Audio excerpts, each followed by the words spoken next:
the Hoffman Show. We're on the Team 980. We're always live as well on the free Odyssey app. Streaming live on YouTube at the Team 980 with Anthony Haney in his very fresh sweatshirt. I am Craig Hoffman.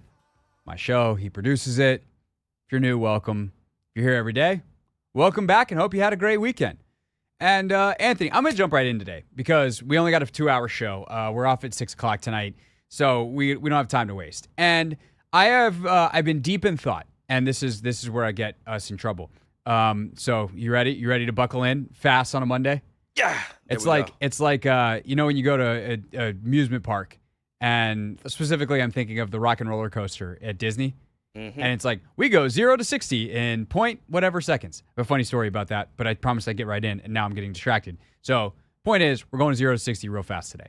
But I've been thinking about this because I was listening to Russell on the way in. I was listening to Grant on the way in, just kind of flipping back and forth. And we had a conversation on Take Command earlier today, which has really pushed me in a certain direction in terms of quarterback in 2024. And that direction is, I don't think Washington's going to be very good at that position in 2024, and I think it is the biggest detriment to their potential success in 2024, and that's fine. Which are statements that don't seem to go together. But the more I watch this quarterback class, the less ready I think they are to play.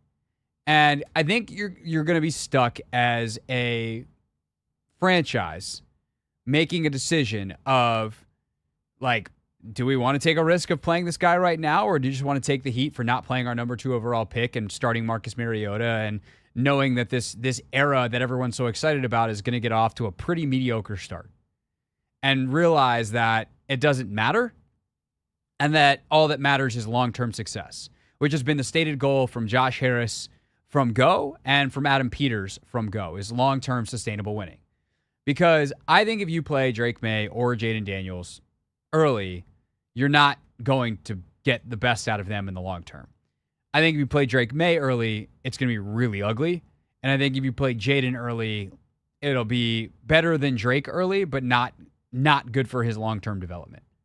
Like, he'll go out there and run around a little bit and make some plays, but I'd rather him like learn the NFL game from the sidelines for like a year or more, and not go out and develop bad habits of learning how in the early days to escape pressure with his legs, and then once teams kind of get some more tape on him and figure it out, it goes sideways and he never develops in the long term, which is kind of the Justin Fields tale, where it's like, yeah, Justin can go out there and be okay, but has he ever really developed in the way that he needs to in the long term? No, not to be like a true like contending level quarterback.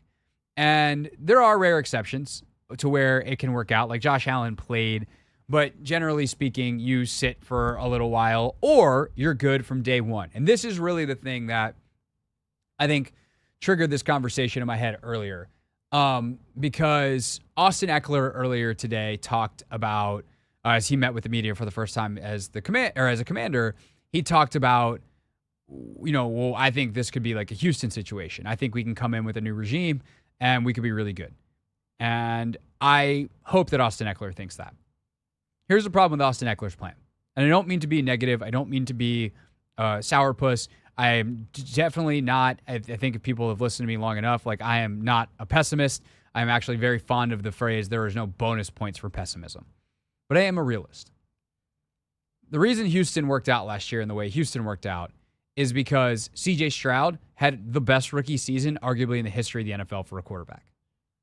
And if you want to look at other examples of teams that did well with rookies, 1, they are few and far between. 2, it guarantees nothing for longevity. And there is no finer example of the latter than Robert Griffin III in Washington in 2012. Spectacular rookie season, 0 longevity. That was it. That was the career in terms of the good category. Andrew Luck was decent as a rookie. He's the exception of all exceptions. And even then, his longevity was affected by health in a major way. Peyton Manning was awful as a rookie, turned out pretty good. Tom Brady, I don't think his first year, like I think his first year that he played, he was his second year in the league. But even if he was a rookie that Super Bowl year, which I'm pretty sure he wasn't, like he didn't have to do a whole lot. He wasn't exactly spectacular. You know, the transition from Alex Smith to Pat Mahomes, they were still kind of a running football team in some ways early on in Kansas City. And then they continued to open it up year after year for Mahomes to the point that he's running everything now. And you know, I guess Burrow is an exception, but Burrow was 24 years old coming out of LSU and is mature beyond his years. So, like, there's certainly some exceptions to the rule, but the majority of even great NFL quarterbacks were not good in year one. And the chances of drafting someone who's going to be great in year one is like once every 5 years. And even then, that doesn't guarantee longevity. And if it's once every 5 years, sorry, CJ Stroud was the guy, and it was last year. So I guess what I'm getting at, Anthony, is I feel like the bar of expectations has been raised a little bit. And whether it's people excited about the number 2 pick in the draft or people excited about what Dan Quinn did in free agency, which, by the way, I certainly am, I don't know that I felt the need all of a sudden to do a bit of a reality check on what 2024 will be, because I felt like the people started doing well, I'm not trying to be a pessimist. I'm not trying to be overly optimistic for the sake of optimism either. And I feel like that was starting to happen a little bit. I think a lot of people, when it comes to the level of expectation for the rookie quarterbacks, at least, I think a lot of guys want to see, you know, the guy that we take early on out there. You look at the rookie class last year, everybody was thrust into the fire. Granted, you know, some of those situations weren't the most ideal when you look at, you know, Carolina, for instance. But like Indianapolis, it looked ideal to an extent. Anthony Richardson just got to learn to, you know, protect himself. CJ, of course, and who's the other rookie quarterback? Bryce. I mean, in Carolina was yikes, bro. But I just feel like everybody's expectation is for that guy to go out there. You know, he's going to have his bumps and bruises. And I think that's more so like where the conversation sort of is, like whether or not you want to see that guy learn on the fly or whether or not you want to have him like sit sort of kind of like Patrick Mahomes. But I think Patrick Mahomes' situation was a little bit different just because the Chiefs were already kind of winning and they already had a veteran that was there that knew the system and that he could actually, you know, learn under. Here, we don't necessarily have that. No, for sure. And, you know, I'm looking up now the total stuff. Let's see if I can sort it by. Yeah, that'll help a lot. So Stroud was awesome, right? He goes 23 touchdowns, 5 picks. Just a remarkable season by every, like, forget rookie standard, like by any standard. He had a really good year. By rookie standard, it was impossible. The next best guy in the class was probably Aiden O'Connell, who played for Vegas. He played in, 6 games, if that. 12 touchdowns, 7 picks, threw for 2,200 yards. 11 games. 12 touchdowns, 7 picks, 2,200 yards.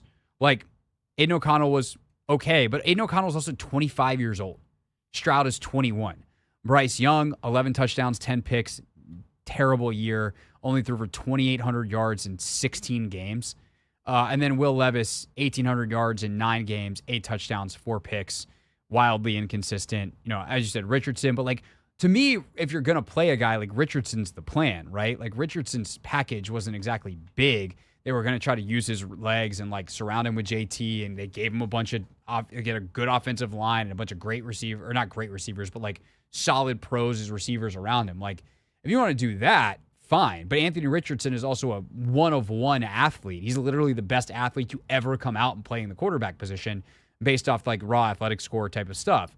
So I just think that people, if your hope is, like, quarterback is awesome and Houston did it last year, people need to just accept the fact that Houston was an exception. Stroud is an exception. And here's what I would say. Does that mean that it's impossible Washington can do that this year? No. And obviously fans don't make plans, but organizations do. the organization can't plan for a miracle.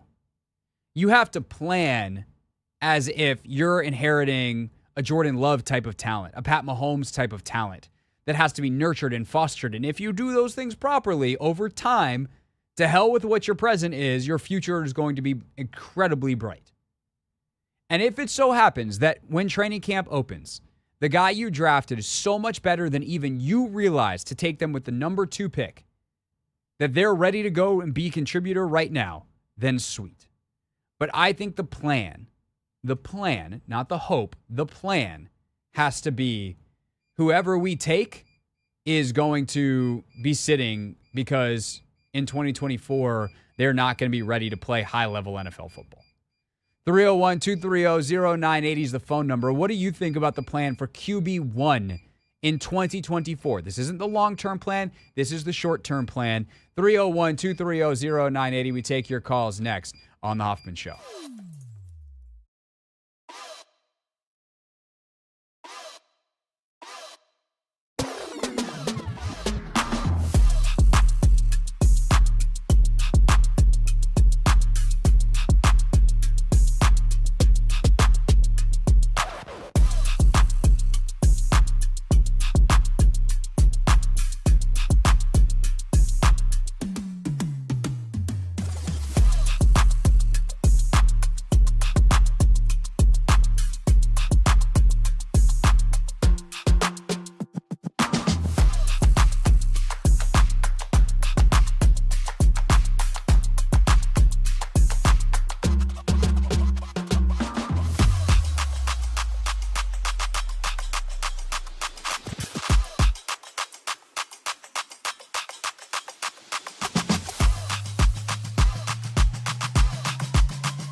It's the Hoffman Show. We're on the Team 980. We're always live as well on the free Odyssey app, streaming live on YouTube at the Team 980.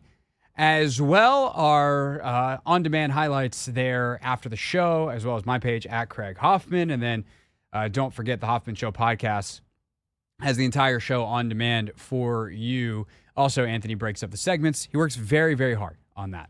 So you should, Anthony, what should the people do for that podcast? They should go on Apple Podcasts.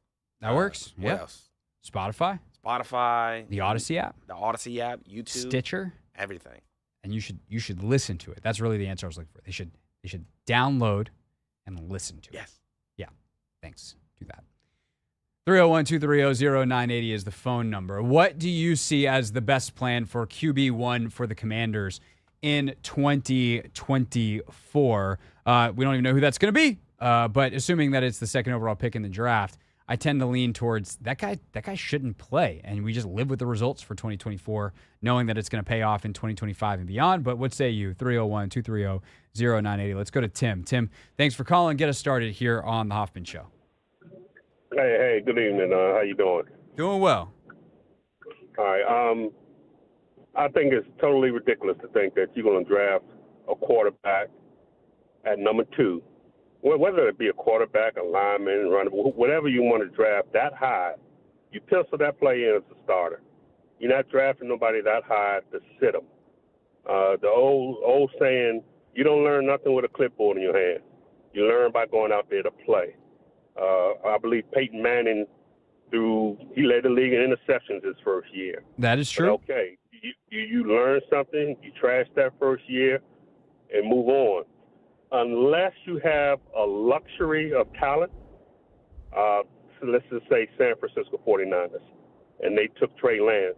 If you have a quarterback in place and you don't need to take him, but you plan him to be your future, fine. That's a little different story. But most of us who are drafted in the top 5, we're drafting in the top 5 for a reason, because we're not a good football team.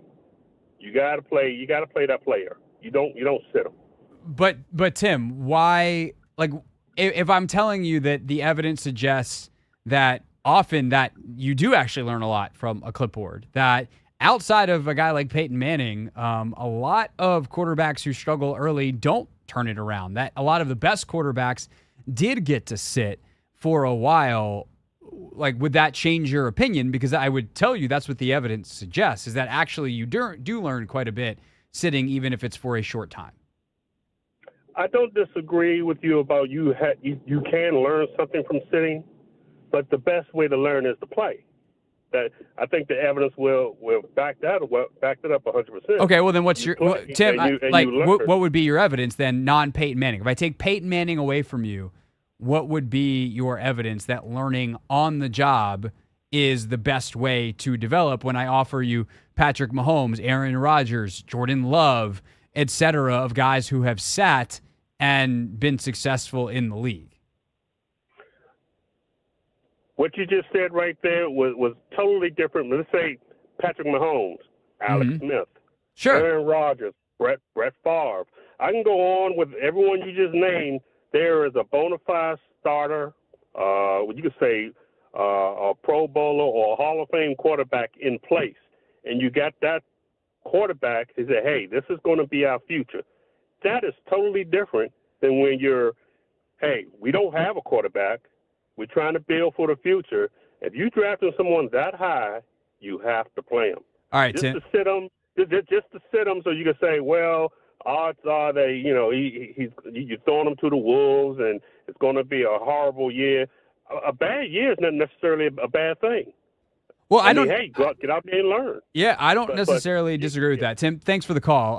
And I think, like, Tim has actually gotten, I'm kind of poking at Tim's argument there to enhance the conversation. To be very clear, Tim has gotten to the very heart of this argument very quickly, which is, yeah, if you're learning from Rodgers, if you're Love, or Favre, if you're Rodgers, Alex Smith, a pro's pro, if you are Patrick Mahomes, then maybe that is worth it. And also, by the way, the team is still going to be pretty good. What happens if the guy in front of you is Marcus Mariota? And my retort to this would be, I don't care who the guy in front is. I care about what's best for the guy who you spend that number 2 draft pick on. And as someone who has now watched a decent amount of Drake May on tape and anticipates him being the pick, but even if it's Jaden Daniels, I don't think either of those guys are going to succeed in year 1. And I think specifically with May, I think it could really hinder his development moving forward. Like, the things that he needs to clean up are things that you can learn from practice and being on the sideline and watching film in an NFL room versus like some other needs that you have. Like, he can be coached up on the footwork in practice every day.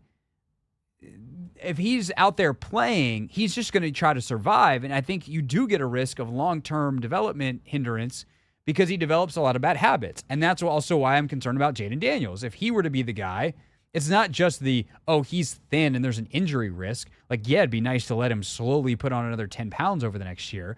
But I also think, like, could he be better just tucking and running more often? Yes, but I don't necessarily want him doing that. If the game is too fast, you can have it slow down for you on the sidelines because you will see things on tape and it will be far more comfortable. Like, I would say if they draft someone second, I want them to get some snaps this year. That way they can get a taste and then they can know what it's like when they go back to the film room. But I don't think these guys are ready to play, and if they're not ready to play, they're not ready to play. And to me, then it doesn't really matter who's in front of you. But to some of you, it might. 301-230-0980. Let's go to Kurt, and then we'll get to more calls as we go throughout the hour. But Kurt, go ahead. You're with us on the Hoffman Show. How you doing, Craig? Doing good, Kurt. I feel like a regular now. You kind of are a regular now. You keep calling like this. That's how regulars work. You just keep showing up. We're like, yep, Kurt, table for one. Go to your table in the corner there. You want the usual? All right, excellent. Got your order up. What you got for us today, though, on this question? I'm going to disagree with Tim a little bit because I think if you drafted top 5, you should play, but quarterback is the exception. Okay, if it was another position, absolutely. But quarterback, if he's not ready, I think he should sit. And with that said, I wish that Peters had put a couple more million out there and kept Brissett as opposed to Mariota, because he could have had that conversation with Brissett and said, listen, if we do draft a quarterback at 2 and we feel he's not ready, you're gonna have the ball. And I think that would have been enough to keep Brissett wanting to stay around, and I think it would have been a better situation for the team. But ultimately, when you're in a situation like that, you have 52 other players on that team. Okay, and this is these guys' livelihood. Okay, you can't just say, okay, well, we're gonna throw this kid out there. We know he's not ready, but we're gonna throw him out there because we just want baptism by fire. Totally. And you have 52 other players out here. Then you end up gonna have 52 conversations with some other pros and say, listen, it's all about this guy. And well, I mean, to be honest, Kurt, like that was kind of what happened last year with some of Rivera's conversations about Sam. Well, like, I think Sam was, obviously he showed some stuff earlier in the year. It wasn't like he was totally unprepared. But the way they kept talking about it, I was like, if I was someone else in that locker room, I'd be like, dude, this year ain't all about that kid. I like the kid, but come on. And so I think that's a great point. Kurt, appreciate the call as always. I mean, I think that you've got to look at it in the long-term lens. Ultimately, like, if you're drafting someone at 2, it's because you want them to be the franchise quarterback. What's the path that is most likely to get that person to be the franchise quarterback? And if they go out there and they struggle and they develop bad habits and their confidence gets wrecked and all those things, then you've now wasted that number 2 pick. And I think that's a pertinent piece of information. And at that point, it doesn't. And I'll say this about the Brissett thing. I've said this before, but I'll continue to say it. If Jacoby was an option, then they should have kept him. I don't know that he was an option. And the information about Brissett is sparse because he doesn't have an agent. Typically, agents are the ones who talk. Jacoby represents himself. So unless someone gets Jacoby on the phone and asks him the question, there is nobody outside of someone from the Commander's side who could tell you whether there was an offer made or what the conversation was like. There was no agent to play intermediary. But my bet would be that Brissett probably looked at New England and said, I got a better chance to start there than I do in D.C. I'm not falling for the banana in the tailpipe in D.C., even if it's different people. I just want a fresh start. I want to go back to New England. So I agree. I would rather have Brissett than Mariota, but I don't know that I can really put that on Peters because I don't know whether that was actually an option because Jacoby was a free agent and thus free to choose where he went. 301-230-0980. More calls on this next. What do you want to see from QB1 in 2024? 301-230-0980. It's the Hoffman Show.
Michael Phillips will join us coming up at the top of the hour here on the Hoffman Show. Of course, MP on the mic down in Richmond, longtime Richmond Times-Dispatch reporter. Get his take on free agency, the Sam Howell trade, etc. But we'll also ask Michael this question. Do we want to see draft pick number 2 overall, or whoever they take, however they ultimately acquire a quarterback in this draft? Do we want to see the rookie quarterback start in 2024? Do we want to see a different plan for QB1 in 2024? And why? The and why, I think, is important. That is where I think there is room for reasonable people to disagree. 301-230-0980. Let's go to Ford in Florida to keep the calls going. Ford, thanks for listening. And you are on the Hoffman Show. Craig, how are you? I am good. Good. Hey, just wanted to frame it up for you a little bit here. I'm a 1981 Terp graduate and had season tickets to the Skins from 72 to 94. So give you a little clue on the demographic you're talking about. I'm a big DMV guy. what Peters is doing is amazing, right? He's building strong through the middle, defensively. And I'm going to answer your question, but defensively, right? Chin and Luvu and Wagner and our 2 D tackles, and then the guards in the center and our running backs. What's the hole that's missing up the middle is the QB, right? I don't know who they're going to pick. My hunch is probably May, but I don't know who they're going to pick. And while I've been on hold and listening to your other callers, maybe the hybrid approach is the best approach, right? It's maybe not what you're saying and not what some of the other callers are saying, but maybe you start Mariota for 4 or 6 weeks, whatever it takes for May or Daniels or whoever the new QB is to get more acclimated and to show more progress in practice during the weeks, et cetera, and then bring him in. I do think, as you had mentioned in your last caller, he does have to have some snaps under his belt this year, but I think it's more than just the last 2 games of the year. So I don't know how you feel about that, but it's kind of a hybrid of what you're saying and what your other callers have been saying. Yeah, no, Ford, I think you've actually gotten to, and I appreciate the call, and thanks for checking in from down in Florida. I think you've gotten to kind of the heart of it, which is I don't have a hard answer in terms of numbers right now. What Ford has actually kind of uncovered there, if you will, is the correct answer to the question, which is it depends. It depends doesn't make for very touching sports talk radio because it's not a very emotionally driven, hard, definitive type of response. But the point is to get the guy ready to where he can go out and learning on the job is actually learning and not just getting your brains beaten in every week because it's the NFL and it's really hard and it's really fast. And if you're not prepared for that, you're not actually learning a whole lot. You're just getting your teeth kicked in. And so if you can get the rookie to a point where he can take some bumps and bruises that matter, that actually teach him some things, then yeah, he absolutely should. And if that takes an entire year, then great. Like, was there a point in Patrick Mahomes' rookie season, and this kind of goes back to, I think it was Tim, the first caller's point. Was there a point in Patrick Mahomes' rookie season where he was probably ready to go? Yeah. Do I think, Mahomes wound up playing 1 game his rookie season because the Chiefs had clinched their seat in the playoffs and clinched the division and all that, I think. Or maybe they clinched a wild card. They clinched whatever it was. The last game didn't matter. And so they put Mahomes out there and they're like, oh my God, this kid's probably going to be really good. But Alex had been the quarterback the entire year, and Pat had learned a lot. Pat came out of Texas Tech as a freewheeling, no structure, playmaking maestro who put up insane numbers under Cliff Kingsbury, of all people, but was not ready to play in the NFL. And now he is both the best in structure and out of structure quarterback in the league. And he learned the in structure stuff in part because Alex Smith lived in structure. And so I think that because Alex was there, they probably were like, we're just going to roll with Alex. We're a playoff team, and we're not going to all of a sudden make a quarterback switch when we're 10-4 in the middle of a season in week 14, even if we think the kid's probably ready. That's different when Marcus Mariota is your starter. And if the season goes like I think a lot of us think it will, with Mariota as the starter.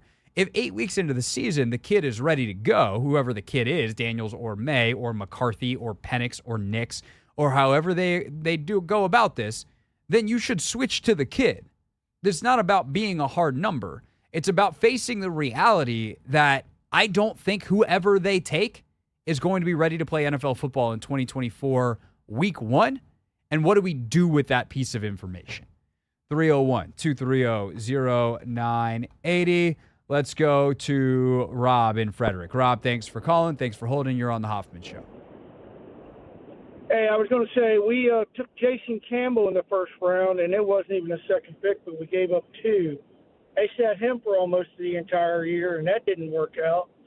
Troy Aikman started his rookie season, got his teeth bashed in, and he turned out all right. I think it depends on the individual, personally, but that's just me. No, you got something else for us, Rob? I was just going to say, like I said, and that was one of the 2 examples I had. And like I said, that's when Gibbs was here the second time with Jason Campbell. And like I said, that didn't work out. So, yep. Yeah, no, thanks, Rob. I think those are good examples because we talk a lot about the guys in the last 25 years. Obviously, Jason's that. But a guy like Aikman, sure, came in, The Cowboys were god-awful his rookie year. But Aikman was also like a pretty generational talent. So you probably were good that was going to work out eventually. But I also think like Troy's a good proof point. Like the situation around him got better, and all of a sudden he got Emmitt Smith and the best offensive line in the league and Michael Irvin, and suddenly Troy Aikman went from like, man, that rookie, is he gonna be a bust? To like, oh my God, Troy Aikman's an MVP candidate. Which, by the way, is hilarious to look back on. The game has changed so much. Like Troy Aikman barely completed like 50% of his passes in some of those years. Like Troy Aikman's career completion percentage, I feel like is like 52%, which is something that Troy like laughs at on broadcast now. He's like, these guys are so much better, or still at least so much more efficient than I was. And Troy's a 3-time Super Bowl champion and a Hall of Famer for a reason. He was one of the best of his era. But it does, I think, to Rob's point, depend on the individual. I don't know what the situation that Jason Campbell would have needed to succeed more than he did in his career. It'd be an interesting question to ask Jason. We do have him on the show sometimes, and we'll definitely have him back before the draft again. And, you know, that's a good question for him that I think I could Jason has been on the show enough times now, and we have enough mutual respect that I think I could ask it in a way that's not like, hey, dude, why'd your career not exactly why were you kind of not great? Like, it's really hard. Playing in the NFL is miserably difficult. And the bar is so high that there is some element to this of some people are just going to sink and some people are going to swim, and it's not going to matter. But I think more than that, there is a large group in the middle of guys who are definitely going to swim, your Andrew Lucks, your Peyton Mannings, your Troy Aikmans, etc., and guys who definitely were going to sink no matter what, Johnny Manziel. There's something in the middle, most quarterbacks that are dependent on the situation. They are totally dependent on whether they get the right coach, the right personnel around them. They either start because they needed to start, they sit because they needed to sit, and it is on the organization to ultimately understand the individual they're drafting and put them in that situation. And if that means that Marcus Mariota has to go into a suboptimal situation and start to make sure that Drake May is the guy in the long term, and Mariota's just got to eat it and be the mentor and play behind a middling offensive line, or, you know, whatever winds up being the reality of the 2024 Commanders, so be it. He's going to be well compensated to be a sacrificial lamb. And maybe that sacrifice is actually that he plays really well. And they're like 500 in the middle of the season or a game above, but they go, we think Drake's ready. Marcus, you've been pretty good. Sorry, man. Time to go to the bench. And that's his sacrifice. We'll see. 301-230-0980. What a problem that would be. Good quarterback play times 2. Would love it. 301-230-0980. More of your calls on the Hoffman Show to wrap up the hour next.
The Hoffman Show on the Team 980, always live as well on the free Odyssey app, streaming live on YouTube at the Team 980. You miss any part of the show, make sure you check the Hoffman Show podcast or online, YouTube at Team 980 at Greg Hoffman for the on-demand clippage. 301-230-0980. What should the Commanders do with QB1 in 2024? That is the question we are chopping up on the listener line. Let's go to Keith and Clinton to keep us rolling. Keith, thanks for calling. You are on the Hoffman Show.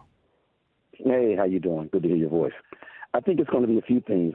It's going to be definitely an individual thing on that quarterback. Each quarterback is different. Some don't have to sit, which we already know, and some need to sit. The second thing that's important is going to be if we have to have a solid offensive line, even if he is ready. He's going to have a solid offensive line because we can damage a quarterback, like you said earlier, if we don't have protection for him. Then the third thing is the offensive scheme. It has to be quarterback friendly, but with the offensive coordinator that we have, it's supposed to be quarterback friendly because all the quarterbacks seem to be successful in his scheme. And then the final thing is, our wide receivers, man, they got to get open fast. You can't get clocked at a 4-3, 4-4, and then when game time comes, you have to run in a 4-6, 4-7 pattern. You got to get open. And so if they can get open and those other things, the individual thing, the solid offensive line and the offensive scheme is on the one, I would go ahead and start them maybe by game 4 or 5. Yeah, no, Keith, I think you bring up like a ton of great points there. Thanks so much for your call. One, you have to know yourself. And this, when I talk about being the sacrificial lamb, you're Marcus Mariota. If Adam Peters is like, look, we tried our best on this O-line for the year, but like this ain't it, then I would be a little more hesitant about putting a rookie back there. Meanwhile, last year they did what they did with a guy like Howell, and I don't think that was very fair to Sam. And not to open up that can of worms, as we talked about last week, it's not Adam Peters' responsibility to figure out how good of a commander Sam Howell could be. It's to do what's best for the Commanders. But I do think that part of like the calculation Seattle is taking and other teams that were trying to trade for him is like, we can set him up better than that. Anybody could. I can't believe they did that to him, especially with the game plan. And I think that's a huge factor as well. Part of the reason you hire Cliff Kingsbury is because he's got great experience working with young quarterbacks, both in college and in the pros, and he is good at designing systems around them and bending the things that he wants to do. But the wide receiver element is also true, and this is why I think that they're not done. I think that they need to go get a wide receiver. It doesn't look like they're on the list of teams that Mike Williams is going to visit, but like that's the kind of guy that I'd be interested in. Of course, this draft is supremely loaded at receiver, so whoever you take, you should be able to get them some more quarterback-friendly weapons. But also, Cliff has shown a proclivity to run the football.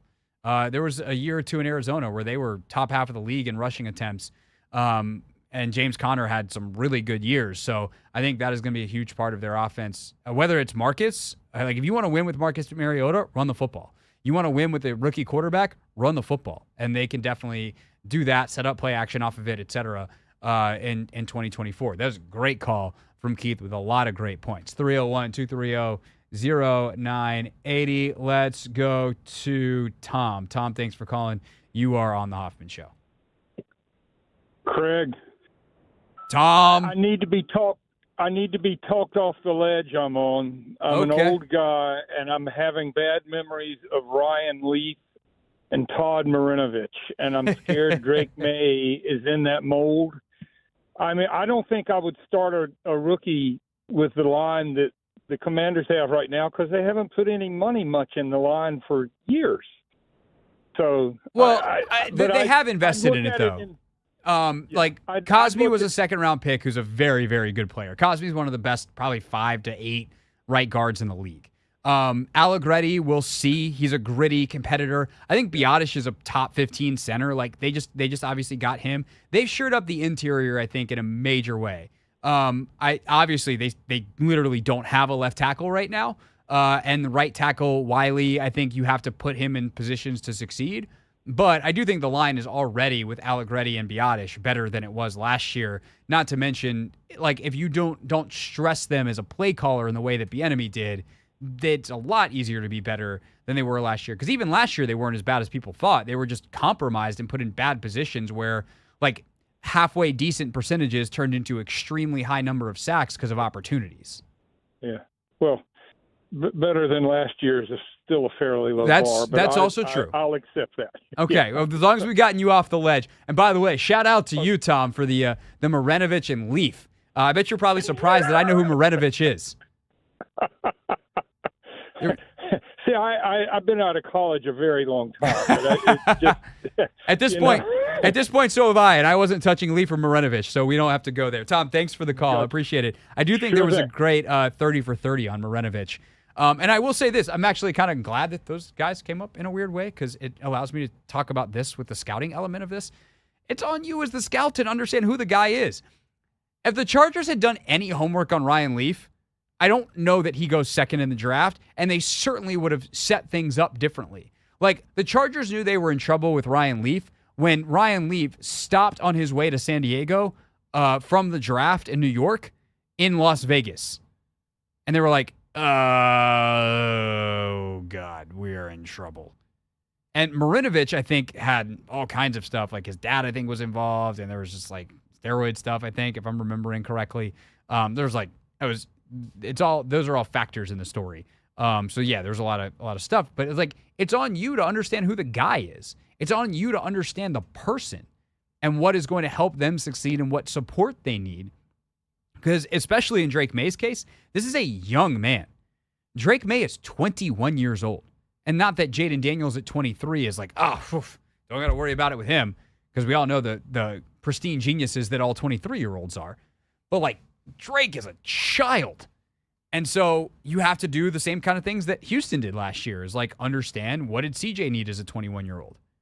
And they got to be, part of the things they need is themselves to be mature for their age.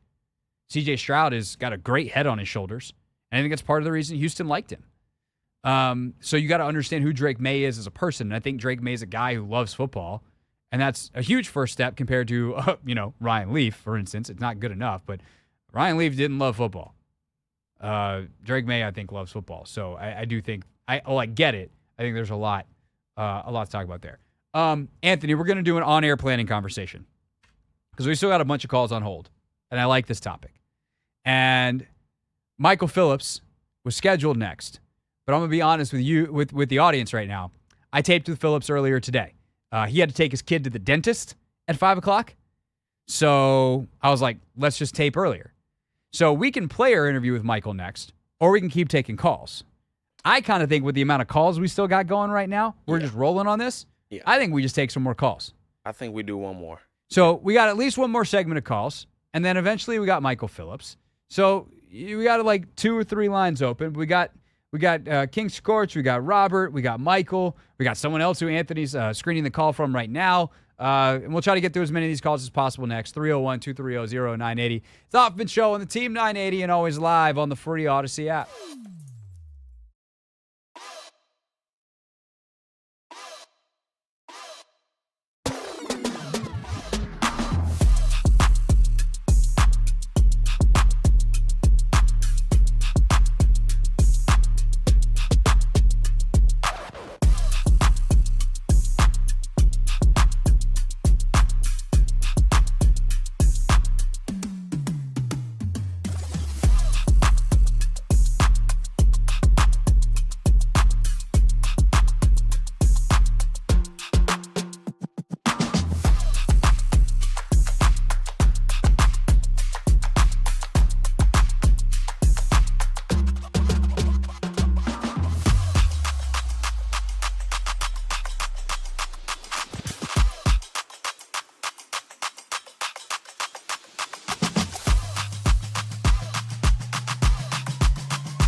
It's the Hoffman Show on the Team 980, always live as well on the free Odyssey app, streaming live on YouTube at the Team 980. Michael Phillips in just a little bit. Whoa, Anthony, abrupt ending there. We just fall off a cliff? I think that's how long the music bed is for that hour opener. I think that's what it was. Oh, could you not see the end of the file coming? I wasn't even looking at it. I was not. That would be no. You can't see what you're not looking at. Yeah. Oh, just all of a sudden I was like, and we're done. Back to the calls on the phones in just a moment. 301-230-0980. We're asking, what's the best plan for QB1 in 2024 for the Commanders, a.k.a. do you want the rookie to start? Why or why not? But, Anthony, first, there is. Where's that mouse so I can hit that magic button?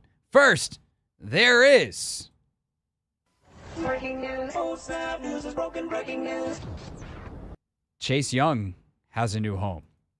And when he walks into that locker room, he's going to see a familiar face. That is because Chase Young is going to the New Orleans Saints on a one-year deal where he will be covered by Matthew Paris. Who's more surprised about that, Paris or Chase? They walk in, they see each other, they go, hey, or like, I think Chase is going to be a little bit more surprised. Like, what are you doing here? Did they send you from D.C. to chase me? It's like, no, dude, I work here now. It's been that way. You remember that I wasn't there at the end of last year? Probably not, because Chase had already been traded at that point. So, yeah, Chase Young, one-year deal, New Orleans Saints. He's still only 24 years old. We'll see how it goes. That's a good defensive football team down there in a lot of ways. Get to go chase Kirk Cousins around twice a year and Bryce Young twice a year. And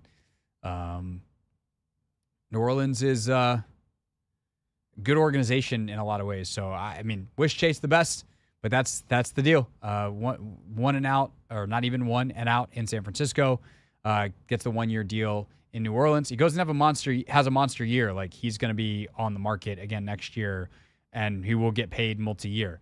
But he is very much, I think Chase is on the Jadeveon Clowney path right now, and where like Clowney signed, he's played for like 5-6 teams at this point, and has signed a bunch of one-year deals because at the end of the day, like, he's got pass rush juice that teams want around, but you don't want to commit to him long term.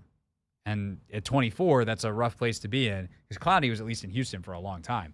But we'll see if Chase can kind of kick things back into gear there in New Orleans. All right, 301-230-0980 is the phone number. That is the Team 980 listener line, 301-230-0980. Let's go to King Scorch, who's been patiently waiting. King Scorch, you're on the Hoffman Show. What's up, Craig? What's going on, man? Not too much, man. I just heard you talking about Chase, and it's crazy that he's been to a Super Bowl before we have. Well, let's just say it wasn't. He did a good job in some parts to help contribute to that. I don't think he was necessarily the driving force. Absolutely not. So look, real quick, man. Yeah. I'm going to answer your question, then I'm going to ask you one quick one. Okay. So, to answer your question, for me, I want excitement at the quarterback position this year. At least can we get it? And to me, if you look at who's going to be left, unless something miraculous happens, like Chicago takes Jaden Daniels and then doubles back around and gets Malik Neighbors at number 9 and completes that set, which I'm hoping for, but who knows? And we some kind of way get Caleb Williams miraculously. I'll take it. But my point is I'd rather have Jaden Daniels, future or current Heisman Trophy winner, played in big games, SEC obviously. He's a winner, can move, can throw the ball, stand in the pocket, sort of thing, that sort of thing. Versus Drake May, we just saw him. I've heard, Drake May 2.0, Drake May 2.3 or whatever. I mean, Sam Howell, 2.0, Sam Howell 2.3. That's what Drake May is. I'm not going to get anything electric from him. So for me, if I'm going to get a quarterback rookie and he's young, he's coming in, if he absolutely bombs in preseason, Craig, I mean, stinks it up, whatever, then obviously you got to go with Mariota until he's ready. But my point is why not see him in preseason, get a feel for it, and throw him in? If you let Sam Howell last year, like you kind of said earlier, we watched 17 games of Sam Howell and ruined everybody else's year, Terry McLaurin, Jahan Dotson. Right. You know, you give Sam Howell here. Why not give the Heisman Trophy winner, who's being mentored by a former Heisman Trophy winner? You know, that's the kind of tutelage you want. Just like Jacoby Brissett, for sure, was a career backup. That's what Sam Howell's going to be, a career backup. So great mentorship. Now let's get a mentor that can mentor a Heisman Trophy winner in Jaden Daniels and walk him through it. You know, and if he's absolutely trash in the first preseason games, okay. Yeah, I mean, I think there's going to be. I think. Thanks for the call, man. I hear your point, and actually, let me respond to that real quick because you said you had another question. Yeah. So let me just say this real quick. I think that one, if you're looking for excitement and buzz, like, I think you're looking for the wrong things. Not that I don't like that stuff, of course, but I want substance. I want a guy that's going to go out there and win. And that's what this organization is looking for. And so while Jaden certainly is going to have the better highlight tape, I don't know that he's ultimately long-term the better guy. And I think that there's a lot of stuff that you need to succeed in the NFL. And when you start looking at the all-22, like, a lot of that stuff, the boxes are ticked heavier on Drake's side than Jaden by people that know. I hear you, Craig. I've heard you scream Drake May, and I'm like, Craig, please sell me on Drake May. And I hear you. I mean, yes, he's better than Sam Howell. But my point is, don't we still want to fill the seats? Don't we still want to bring electricity back? Dog, if they win, yeah, the seats will be filled. If they win, it's going to be Oh no doubt. I'm saying it's going to be filled anyway with whoever they bring in because of the new buzz. But I'm just saying, it just seems like you can bring Mariota in to mentor a future or current Heisman Trophy winner. But what does a college award have to do with the potential future NFL success? Like, there's a long list of Heisman Trophy winners who have been terrible in the pros. There's also some that have been very good. No doubt.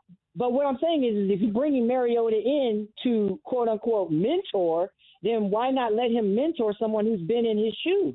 Because Drake May, there's also a lot of crossover. Like, the areas of the field that Mariota has been a decent thrower in are similar areas to the field that Drake May is supposedly the right guy in. Like, for as mobile as he is, as mobile as Jaden is and as electric as he is, a lot of his big running plays come from scrambles, where Drake actually has more experience in some of the RPO game, which is something that Mariota has been, good is a relative term. Marcus's career hasn't exactly been lighting the NFL on fire. But, like, there's actually a lot of crossover and a lot of ways that also cross with what Kingsbury has asked of his receivers over the years, or his quarterbacks over the years that are with Drake May.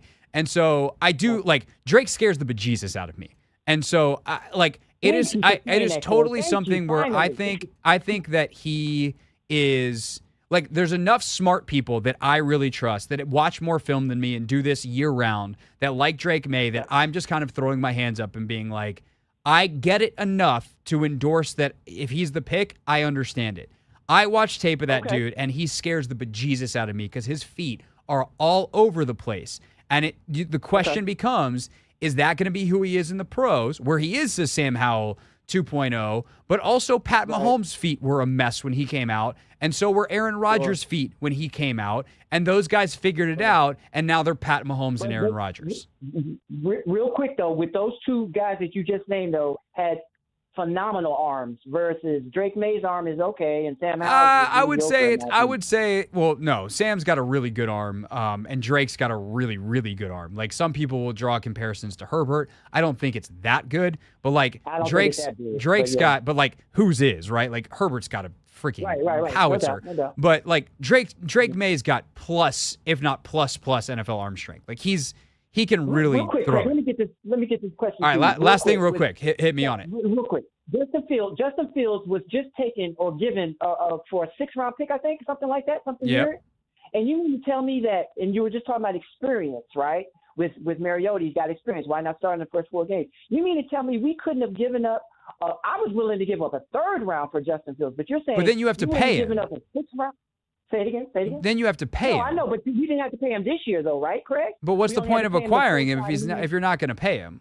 Like, and essentially, all right. Thanks for the call, man. Like that, I got to keep it moving because we got other people on hold, and I want to try to get to these 2 calls that we got here. But like, the thing with Fields is, like, for 1 year, sure, But you've gotta then be like, okay, well, what's it worth to give up to do the same thing that Chicago is? Like, why would we want to be in that same position? The whole reason Chicago's doing it is because they have a chance to upgrade over Justin Fields. And at the number 2 pick, when you've got a guy in Fields who has multiple years of being like fine, and this actually goes back to like kind of where I started this whole thing an hour ago. Not that I realize, statistically speaking, most of you haven't been listening for over an hour at this point. If you have, God bless you, thank you. And if you haven't, I would definitely suggest going back after the show and listening to the opening segment where I talk about this. But to make this as concise as possible, the bar for what it means to be great in this league is really freaking high. Justin Fields is a good NFL quarterback. Solid NFL quarterback maybe is the better word. Like, you can win some games and even like flutter around 500. And if you get healthy and your defense is great, like you can win 10, 11 games with Justin Fields. The chances that you're going to win a Super Bowl with Justin Fields are extraordinarily slim. He doesn't have the processing speed, despite all of the physical talent that he has. Like, he's 4.4 fast, he's big, he's strong, he makes people miss in the open field. He has a cannon of an arm, but he doesn't read the field well enough. And that makes me think that he's never going to be a franchise guy that you're not looking at and going, we can upgrade on him. And that, to me, is the bar that you're trying to avoid with this number 2 pick. And why I am okay, despite the fact that it freaks some of you guys out, I'm okay with trading out of that pick. Because if you don't think that you're going to get a guy that's better than Justin Fields, you shouldn't use that second pick on a quarterback. You should trade out. And like, obviously, it's always going to be some level of risk. There's no certainty in any of this. But if you don't feel good about it, and Minnesota is blowing your doors down with a 3 first-round pick type of offer, I'm sorry, I'm taking it. That's where I'm at. I can have my mind changed probably because I'm like 55-45 on it. But the idea that it's like there are certain sure things at quarterback, very, very false.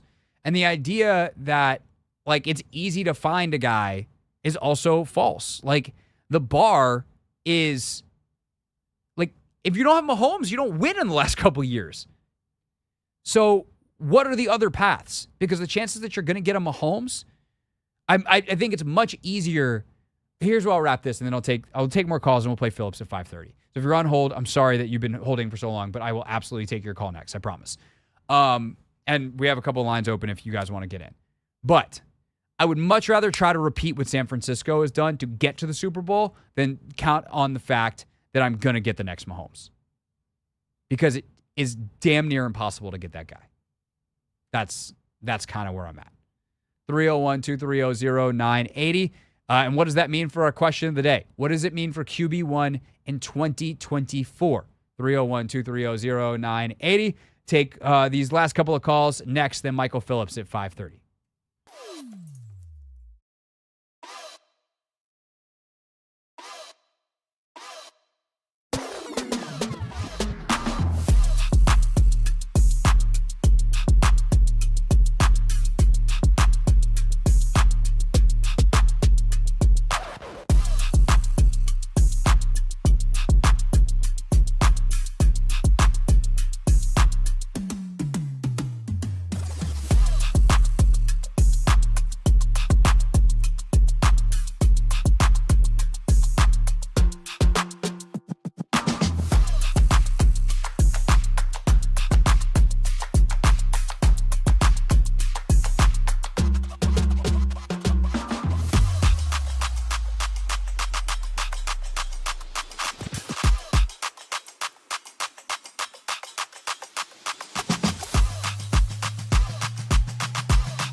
It's the Hoffman Show. We're on the Team 980. We're always live as well on the free Odyssey app. Our pal Michael Phillips joins us bottom of the hour here on the Team 980. A delayed. Today's a weird show because we're only going until 6 o'clock. Anthony, I keep forgetting. Do you remember what is after us tonight on these here airwaves? It's like a March Madness special kind of thing.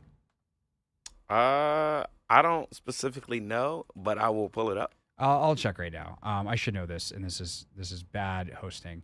Oh no, it's Nationals Astros. We got spring training tonight. I forgot that's what it is. We have so much hoops all week. We got the first four on Wednesday. Tomorrow the first four is over on 1580 because we have Rockets and Wizards. I'll be at Cap One tomorrow, which will be fun. Probably get a couple of people on from over there. And then obviously we're off Thursday and Friday because we have the NCAA tournament here on the station. We do have the Kings-Wizards game Thursday in the middle of our NCAA tournament coverage.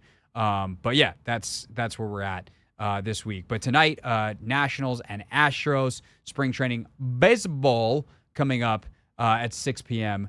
here on the Team 980. All right, let's wrap up with the calls. 301-230-0980 is the phone number, and that is where you can answer this question. What do you want to see out of QB1 in 2024? And let's go to Michael. Michael, thanks for calling. You're on the Hoffman Show.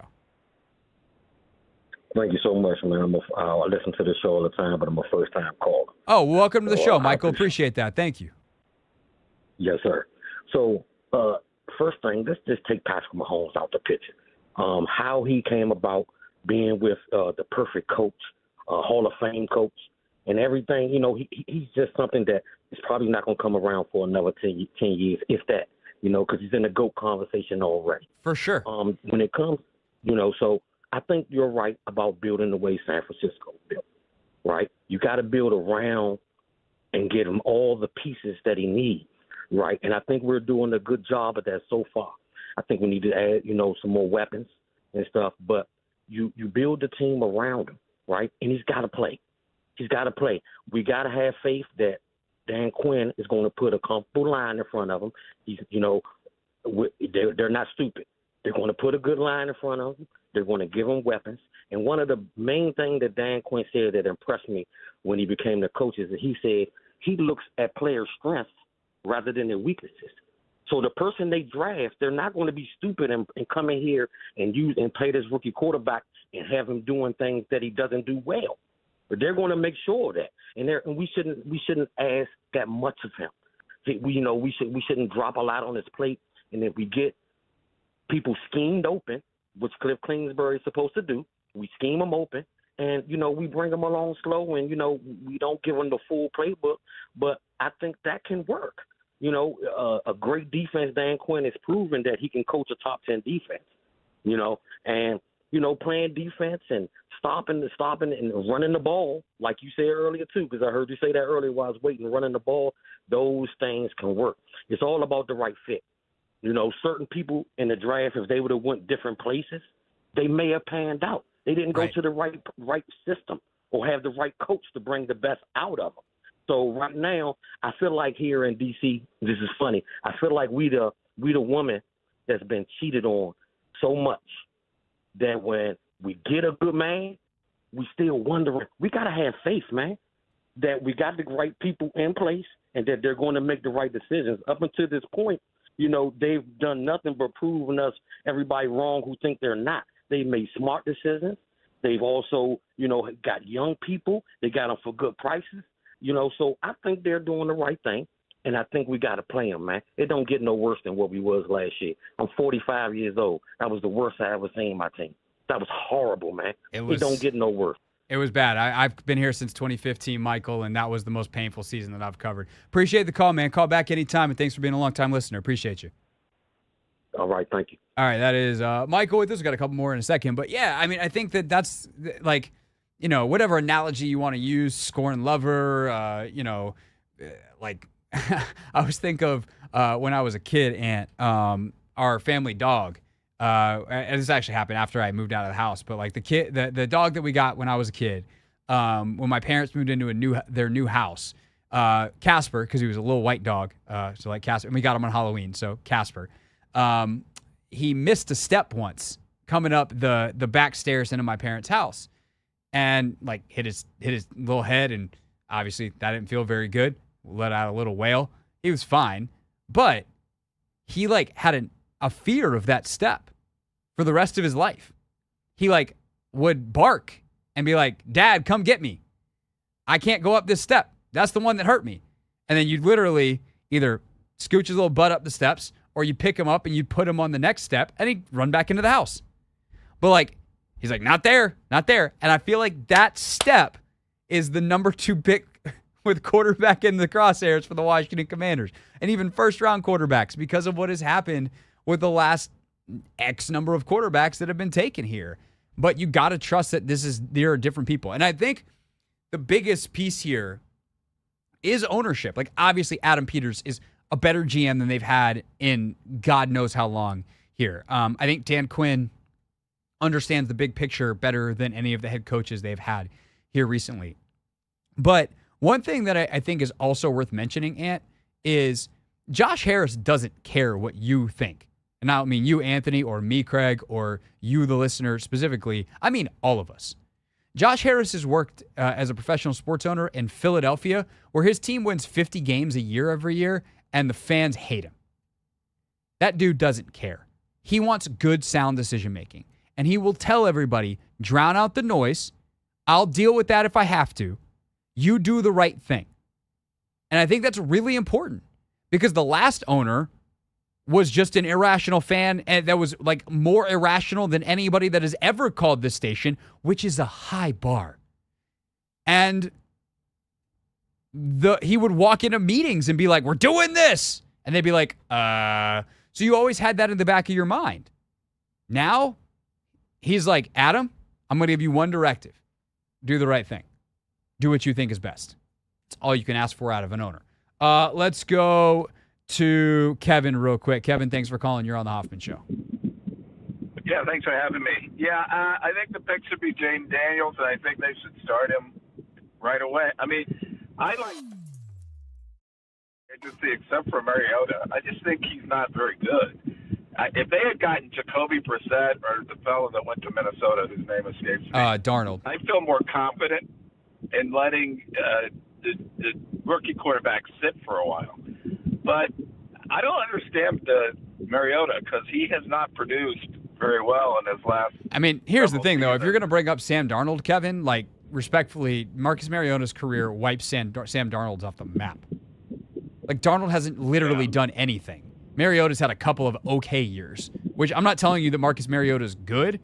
I'm telling you that he's better. He's been better than Sam Darnold. I understand that Darnold's a tantalizing talent, and I'm not even saying that I wouldn't necessarily want Darnold next year to like find out what he learned when he was with a year or in with Kyle for a year out in San Francisco. But like, you can't. Jacoby, I get. Ryan Tannehill, I get. I still would love to know what the Ryan Tannehill story is this offseason. But at the end of the day, like, this isn't about Mariota. And this is kind of, I think, a good place to end, because I think this is the point. This isn't about 2024. I know that's not super fun, because 2023 was a lost year, and is lost, as Michael was saying earlier, the caller, like, that was the most miserable year I've ever covered, because the games didn't matter. We all knew what was up. We all knew the score. And because the NFL dragged its feet in getting Dan out of town, there was nothing Josh Harris could do about Ron Rivera. And especially when that went sideways and like the money was all tied up, like it couldn't be aggressive in free agency. Like they were screwed last year systemically, and because they had a bad coaching staff. And we all knew that coaching staff was getting axed, and we just had to wait it out. And this year, it's a different kind of it doesn't matter about 2024. This year, it's about, hey, they're going to be able to compete because of their defense. They're going to be a lot more physical and a lot more competitive, and there'll be a team you can at least be proud of, because when they take the field every week, they hadn't already lost. And with that said, quarterback's probably going to hold them back to an extent, or to a large extent. And if Mariota's put in a position where he doesn't have to do a whole lot, maybe they can compete and be around 500 and Let's see what happens with the rest of the division and the rest of the NFC. And if not, then okay. But it's not about Mariota and how good or not he is. It's about whether Jaden Daniels or Drake May or J.J. McCarthy or whoever they wind up getting in the first round at quarterback, how ready they are. And you have to separate those two things and say it ain't about the vet. And it ain't about right now. It's about the kid. Because if we get the kid right, in a couple of years, we'll be serious contenders, Super Bowl contenders. And if we mess it up, then none of us will be here because we're all getting fired, and that kid's career will suck, and everybody else that's around, their career is also going to take a big hit. It's 301-230-0980 is the phone number. Thanks, everyone who called in. If you didn't get in today, we got a Vibe Check Tuesday starting at 4 o'clock tomorrow. We got another fun question planned about Dan Quinn, and I'll even tell you guys now. Basically, we're going to say, like, all these free agents that have come, and we see the connections to the previous coaching staff. Has your mind changed about Dan Quinn? That's the question we're going to tackle in our Vibe Check Tuesday tomorrow starting at 4 o'clock. Michael Phillips joins us next, though, here on the Team 980.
It's the Hoffman Show. We're on the Team 980, always live as well on the free Odyssey app. Just under 30 minutes left in our show today for Nat Spring Training Baseball here on the Team 980.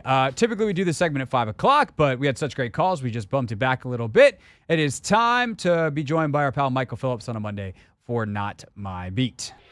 Today's top story from the perspective of someone who's there. You are looking live. This just in, Not My Beat. Michael Phillips with us. Michael, they're just, we keep saying maybe we'll do this again next week, and there just keeps on being stuff happening. Although I think on the heels of free agency, this was a predictable Michael Phillips appearance for Not My Beat on a Monday. I mean, you could see this one coming from a mile away. I think the market is slowing down. Maybe I'll jinx it into happening. I feel like this will be a significantly slower week, though. Yeah, I definitely think that, maybe there's a significant move because the Commanders do have like one fairly significant hole at left tackle that could happen some point over the next week. Obviously, the other significant hole at quarterback, but that's going to be a draft issue. But it does feel like, I mean, they signed 28,000 players, Michael. They got to be out of roster spots soon, Feel free to disagree with me. I don't think there's a name at left tackle, though, who would warrant some kind of like special edition treatment unless it's a full-on like trade for a real left tackle kind of situation. No, I think there are some names that would be interesting. I mean, Bakhtiari is a former Pro Bowler who is floating out there.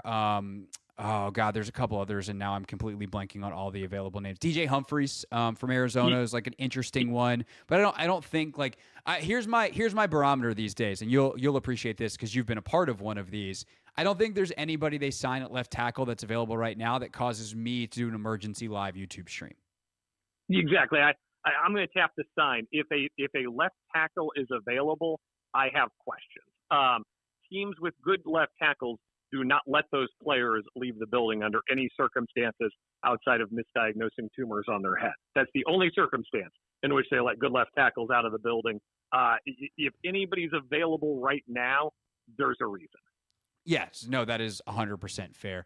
Of course, Michael Phillips, host of MP on the Mic, 10 a.m. to noon weekdays on 910 The Fan in Richmond, which you can listen to on 910 The Fan, also 105.1 FM and the free Odyssey app nationwide, which includes wherever you are listening right now. So, Michael, the big story, though, coming out of the weekend happened going into it, the Sam Howell trade. I will open-ended leave this to you. What did you make of the deal? And I will, I guess, limit the scope, at least to start from the Commander's perspective. From a Commander's eye, what did you make of the deal?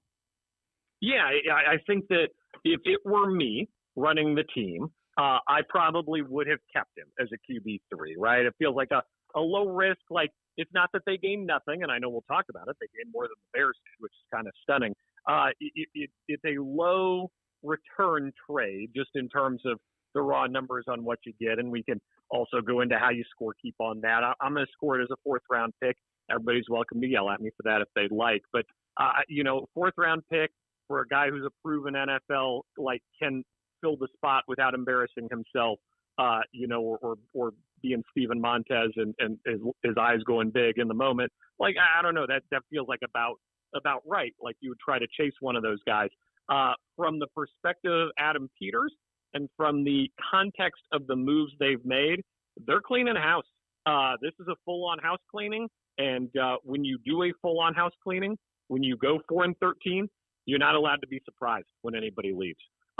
Truly, only guy who I would say that surprises me is Terry. And that surprises me, not for any reasons that have to do with this administration, of course. That's the only guy on this team in any context who I would be surprised if they don't go. When you're 4-13 and the new guy wants to turn the roster over, it's really, really hard for me to work up any sort of hot take about why you shouldn't do that. Michael, I cannot believe you just disrespected Tressway like that.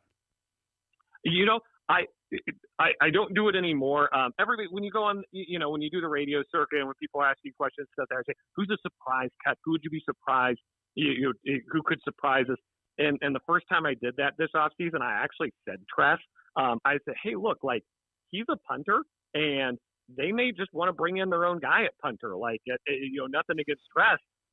And like, people revolted. Like, it was full on pitchforks and torches outside my house level of revolt. I don't say that anymore, but I'll say quietly here on the Team 980, if they move on, I kind of would be surprised. I'd be mad. I would mistress immensely, but I wouldn't be surprised. No, they should not. That would be very silly. You do not need to move on from one of the best punters in the NFL and the quizmaster and glue of the locker room. Michael Phillips with us here on the Hoffman Show. So I think the cleaning house thing is a somewhat underplayed element of this, because I agree with you. I feel like with the moves they've made, that there is an intense intent to eliminate potential distraction. What is the value of that? Whereas you were saying, like, I don't care as much about that, and I would prefer to have just kept him as QB3. Because you need 3 quarterbacks in this scenario. The scenario where they draft a quarterback at number 2, you got a rookie coming in.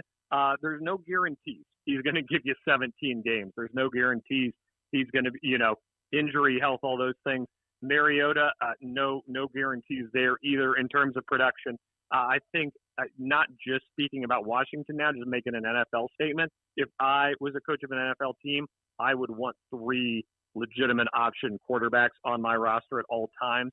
It's a 17-game season. Defensive ends are better than they've ever been, basically at any point in the modern history of the league. Things are happening in the NFL that are trending towards multiple quarterbacks playing for each team in a season. So that's my rationale for keeping him. It's not, and I do want to make very clear, I don't think he's a top 20 NFL quarterback, and I don't think he will be a top 20 NFL quarterback. I think he's a good backup, and I think he's worth keeping around, and I think he's a good dude. But I don't and have never agreed with trade the number 2 pick because you've got Sam Howell and can continue to develop him. I think I've seen enough on that front. So that leads to the number 2 pick. And if we want to touch third rails here, the most violent that the fan base is getting right now, again, by the YouTube comments metric, which is what it is. Twitter, similar type of thing. But the idea of trading out of 2 becomes far more interesting when all of a sudden the Minnesota Vikings appear to be putting together a Viking-sized war chest of assets. And the rumors are they are very interested in Drake May. What would it take you at this point to be peeled off of that 2nd overall pick with where Washington is if Minnesota comes calling? Man, it would take a lot, and it would take more than I think they've got. Is it 11 and 23? Is that what they're sitting on right now? Yes. If you offered me 11, 23, and next year's 1, that's not enough for me. I'm not there yet. Right. This is an opportunity to take a potential franchise quarterback. And if Adam Peters does his job, if Dan Quinn does his job, they will not get to pick number 2 ever again in their tenures, right? If we come to a spot 3-4 years down the road where these guys are picking number 2 overall, somebody else is going to be turning in that card, right? And it's not that you can't win without a quarterback. We've seen examples of it, but the exceptions prove the rule. This is the shortcut to the process. If you find the guy right here and take him, that shortcuts the entire process. I am a huge advocate for turning in the card. If they don't turn in the card, what I want is first rounders going forward for a long time. I don't even necessarily want first this year. I want first going forward, and I want that because that's Josh Harris communicating we're running the process here, right? Or we're running a version of the process. That's what could make me say, okay, maybe this is worth investigating.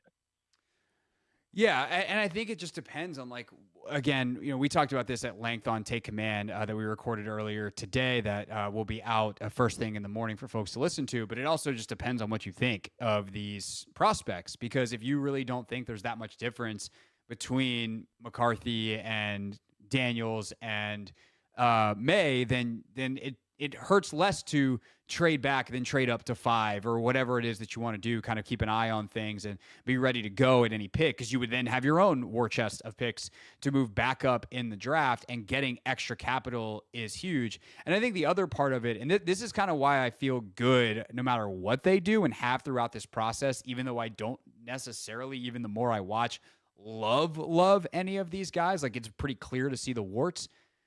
Quarterbacks succeed because they go to good spots. And I think this is a good organization. And that's the thing I take out of this free agency period, Michael, is like they seem to know what they're doing. And that's a cool change from the past. Yeah, I agree with you on that one, Craig.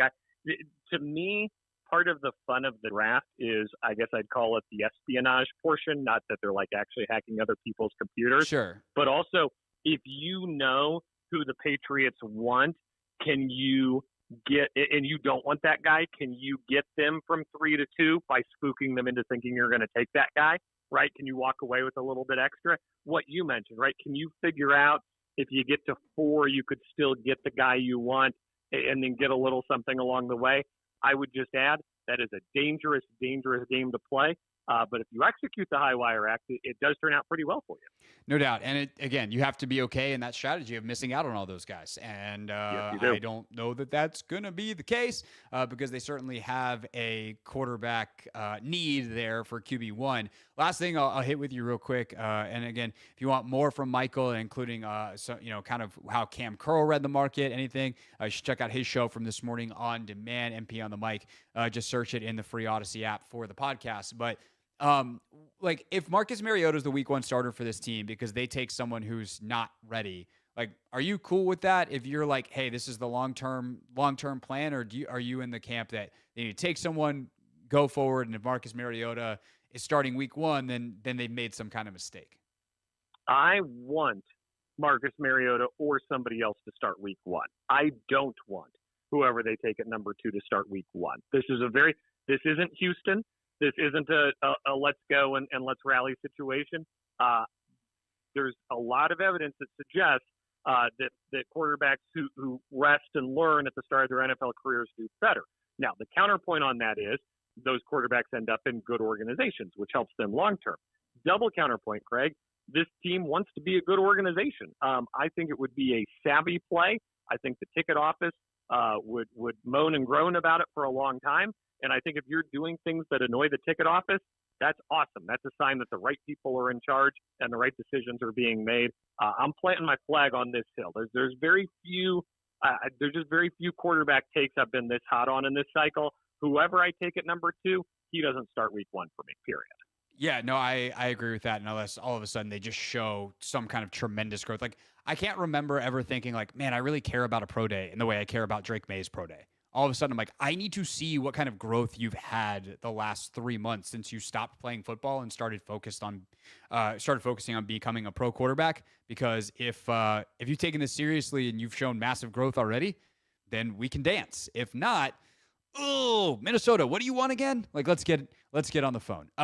Michael Phillips. It's a lot of intangibles too. You remember the story out of Seattle, right? Draft Russell Wilson in the 3rd round. He gets in, and like Pete Carroll's just like, crap, I got to make this guy my starter. Yeah. I don't have a choice here. You'd like for it to be that easy. 100%. I would take Russell Wilson 2.0. Dude's going to the Hall of Fame. I don't know that I'd take Russell Wilson 1.0, but that's Pittsburgh's problem. Michael Phillips is with us Mondays here on the Hoffman Show on the Team 980. He's, of course, every day on 910 The Fan down in Richmond, which you can listen to live on the free Odyssey app. Michael, have a great week, sir, and pending news, we'll talk to you next week. I'll look forward to it.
Wrapping up here on the Hoffman Show. Team 980 always live as well on the free Odyssey app. Yeah, that's right. We're wrapping up because we got Nats spring training baseball coming up here in just a few minutes. Anthony, flew by today. Flew by. It definitely did fly by. I feel like the last couple of shows we've done have really flown by because last Thursday and I think Wednesday we had like 2 hours, hour 45. Like, yeah, things have been some weird shows. Yeah, things have been lickety split, but that's okay. Basketball season's ending, and your boys are going to be here for 3 hours all summer long. Are you excited?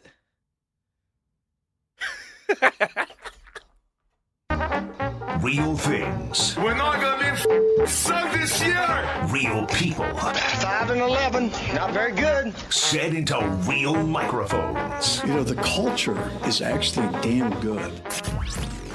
I'm thrilled to be doing real things, real people set into real microphones, which starts with our friend Adam Amin and the Bulls announce team getting tricked by a fake Woj tweet. Hit me with it. It is out on the internet. Adrian Wojnarowski is reporting that Derrick Rose is retiring after 15 seasons. How about that? Wow. Think about the Bulls' impact we've had already tonight. Dennis Rodman coming in, and now Derrick Rose after 15 seasons in the NBA. And, of course, the #1 pick by the Bulls in 2008. I'm still looking for confirmation on the Rose thing. Might have got tricked. Did you get tricked? Did we get tricked? We might have got tricked. I'm still looking. I don't see any confirmation just yet. I had 4 people tell me that you might have got tricked, King. Is that the breaking news that you got tricked? Breaking news that I got tricked. Oh, maybe it was all cap. Oh, my goodness. I was like, what? I love it. Adam's just like, I got all the information. I'm prepared for moments like this because I'm me and I'm the best. And Stacey King's like, I got tricked. Stacey King is one of the funniest people. And getting, because Adam's a friend, like, man, I've heard some funny Stacey King stories.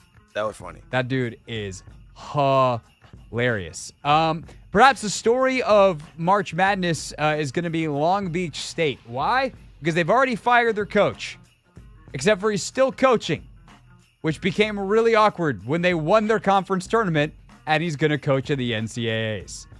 Here is Coach Dan Monson after he, I guess, upset everybody. Long Beach State. Take me through this week for you, emotional with your team. How was everything? It was great. It was great. I mean, I've had a blessed, God has blessed me with a great career, and these kids have been awesome to coach. And when Jim Harbaugh says, who's got it better than him, somebody needs to tell him Dan Munson. Now, Coach, you have an amazing resume, a great career. Where does this moment rank for you as a coach? Well, I got the 99 run at Gonzaga, but as Mark Fuchs said in a text, why don't we have a run at the first year and one in the last? So, but I don't think this is my last. I love coaching. I love teams. I need a new challenge, but it's life. It's on to the next chapter. Man, somebody hire that guy. I've never heard of Dan Munson before in my life. I obviously remember that 99 Gonzaga team. It's hard to imagine that a team like existed for Gonzaga before Mark Few. Dude's been there forever. But yeah, I remember that 99 team. That was the Dan Dickow team, I believe. But that's like, what a way to handle that. Because like, there's so many people and so many coaches, especially like coaches are kind of prickly. They'd be like, I'm just out here proving them wrong. They made a mistake. Now they understand. No, he's just like, you know what? Like, I need a new challenge. Like, it's time to move on to the next chapter. I'm really happy. Like, let's see how long this can last. Round of applause. That's how you do it. Dan Munson, new favorite coach of the Hoffman Show, at least right now. I just think class will always outdo, negativity and, just spewing ill will and things of that nature. So, class act by Dan Monson, and I'm going to be rooting for him. I'm definitely going to be locked in, and I think that's the best part of March Madness. Like, you hear all these heartwarming and these heartwarming stories from all of these different lower, smaller schools that we don't really get to see on a national level too often. Yeah, mid majors, low majors. Yep. You get the David versus Goliath, and all the action will be right here on the Team 980. That'll do for us today. Nats spring training versus the Astros next. See you tomorrow on the Hoffman Show.